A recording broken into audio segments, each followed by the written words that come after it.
কাছে আমরা অপমান হয়েছি। কেন আমি আবার কি করনু? তুই কিছু করিসনি? রায়ের বস্তায় চুরি করে মাটির হাতি বাইরে আমাদেরকে বেচেছি। চুরি করে বেচবো কেনে? রায় বেচার সময় তো আমি বলেছি বস্তার ভেতরে মাটির হাতি ভরা আছে। ওইসব চিটারি কথা বাদ দি, রায়ের ভেতরে দুটো হাতি ভরা ছিল 10 কেজি হয়েছে, ওই টাকাটা ঘুরে দে।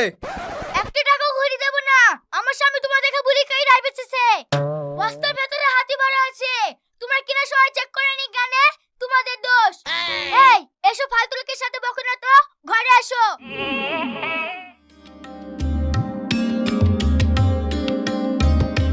ওগো গরম চলে আসলো, ফ্রিজ কিনবো বলছিলি, কিনবা না? তাই তো রে, সেরকম আর চিটারি ব্যবসাও চলছে না, ফিস কিনবো কি করি? একটা বাড়িতে জমি বেচার টাকা আছে, তুমি সেই বাড়িতে চিটারি করতে পারবা?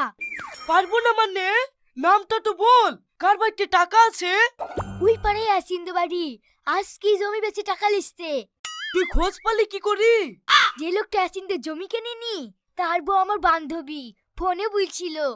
ঠিক আছে, তাহলে আমি আজকেই যাব।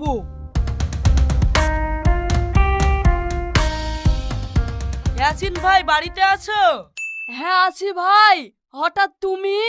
ইয়াসিন ভাই, তোমার বাড়িতে বলে জমি বেচা টাকা আছে?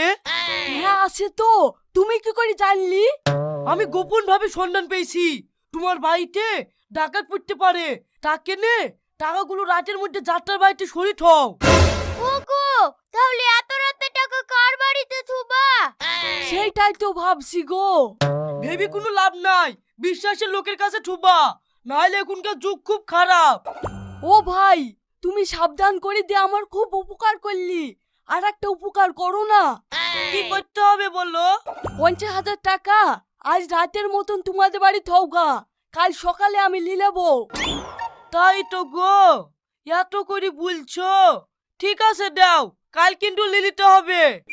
আচ্ছা ঠিক আছে ভাই, আমি কাল কি লেস। এর কাছে আমরা অপমান হয়েছি। কেন আমি আবার কি করনু? তুই কিছু করিসনি?